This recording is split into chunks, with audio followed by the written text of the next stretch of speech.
Drama series समझौता में शानजे हुस्ना पुप्पो को घर में बर्दाश्त नहीं कर पा रहे। जब उनका साहिबजादा घर में आता है तो वो आकर उसके साथ दोस्ती करने की कोशिश करता है, लेकिन वो खरी खरी सुना देती है। उधर महरीन नरगिस को आखिरकार धमकी दे देती है कि वो अगर उसने उसकी बात ना मानी तो इस घर से उसे निकाल दिया जाएगा। आने वाली की इसकी मुकम्मल कहानी में आप सभी दोस्त देखेंगे। हुस्ना पुप्पो का साहिबजादा आखिरकार अपनी अम्मा को लेने के लिए पहुंच चुका है वकार साहिब के घर में। वहां पर आकर सभी लोगों के साथ मुलाकात करता है। यहाँ पर शानजे के साथ भी मुलाकात करता है, लेकिन शानजे का मूड कुछ अच्छा नहीं होता। वो उसके लिए गिफ्ट लेकर आता है, कहता है कि ये आपके लिए लेकर आया हूँ मैं, पता नहीं आपको पसंद आता है कि नहीं। यहाँ पर शानजे कहती है कि पसंद तो मुझे तब आएगा ना कि आपका ये गिफ्ट मैं एक्सेप्ट करूंगी। ये बात सुनने के बाद आगे से हुस्ना पुप्पो का साहिब ज्यादा परेशान हो जाता है, हैरान रह जाता है कि किस तरह का बिहेव है शानजे का। वो तो बिल्कुल भी इस बात को एक्सेप्ट नहीं करता था और ना ही डिजर्व करता था। इतना शरीफ लड़का।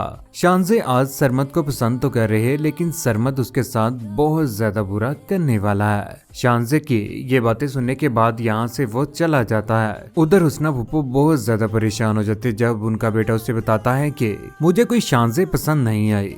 उसे मैंने गिफ्ट देने की कोशिश की, लेकिन उसने मेरा गिफ्ट भी एक्सेप्ट नहीं किया। समझ से बाहर है मेरी। वो उसे समझाने की कोशिश करती है कि माँ के चले जाने के बाद वो बहुत ज्यादा परेशान है, तुम इतने परेशान मत हो। लाडली भी है ऊपर से। दूसरी जानिब अपने अब्बा के पास पहुंच जाती है। शानजे कहती है कि यहाँ से निकाल दे हुस्ना को, आपने उन्हें यहाँ पर क्यों रखा हुआ है, उनका बेटा भी इस घर में आ गया है। वकार साहिब कहते हैं कि तुम में कोई लिहाज है कि नहीं, तुम किसकी बात कर रहे हो, वो तुम्हारी पुप्पो है, कितना प्यार करती तुमसे। पहले वो क्या कम थी जब उनका बेटा भी हमारे घर में आकर रहना शुरू हो चुका है, हर जगह दनदनाता फिर रहा है। डैड, मैं नहीं चाहती कि वो इस घर में रहे, बेहतर होगा कि आप इन्हें कहें कि यहाँ से चले जाएं। वो आपस में बातें कर रहे होते हैं। यहाँ पर आखिरकार हुस्ना पुप्पो और उनका साहिबजादा भी आखिरकार यहाँ पर पहुंच जाता है। कहते हैं कि अगर आप इतना ही तंग है तो हम यहाँ से चले जाते हैं। ये सारी की सारी बातें सुनने के बाद यहाँ पर हुस्ना पुप्पो का साहिबजादा अपने कपड़े पैक करता है और यहाँ से वो जाने की तैयारी आखिरकार कर ही लेते हैं। वकार साहिब रो के उन्हें मनाने की कोशिश करते हैं।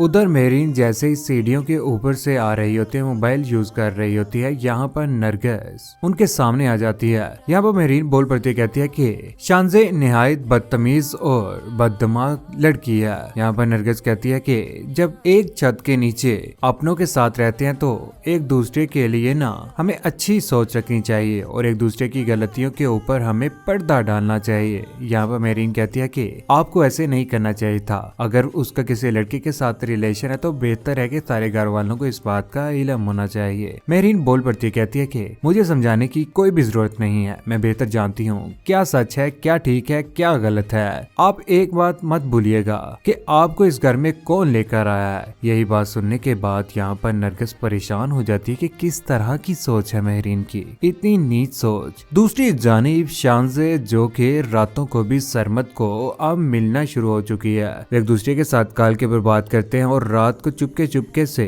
पहुंच ही जाती है। शानजे पहुंच जाती है अपने दरवाजे की तरफ, जहां पर सरमद जो के फूल लेकर उसके लिए आया होता है, लेकिन यहाँ पर कोई ना कोई शानजे को जरूर देख लेगा। शानजे बिल्कुल गलत कर रही है, किसी के साथ भी अच्छा बिहेव नहीं कर रही। हालांकि सरमद जिसके साथ बुरा करना चाहिए उसके साथ भी इतना खास बुरा नहीं कर रही और घर में आए मेहमान के साथ भी अच्छा नहीं कर रही और हुस्ना पुप्पो को भी घर से बाहर निकालने की भरपूर कोशिश कर रही है। लेकिन वकार साहिब के साथ नरगिस का ठीक हो जाना आसमान से रहमत की बारिश गिरने से कम नहीं है। कौन कौन खुश है इस बात के ऊपर कि वकार साहिब नरगिस के साथ ठीक हो चुके हैं और सरमद का बुरा अंजाम कौन कौन देखना चाहता है। नीचे कमेंट सेक्शन में अपनी मोहब्बत भरी राय का इज़हार जरूर कीजिएगा। चैनल को सब्सक्राइब करने के बाद बेल का बटन जरूर दबाएगा। अपना ख्याल रखिएगा, दुआओं में याद रखिएगा। अल्लाह हाफिज।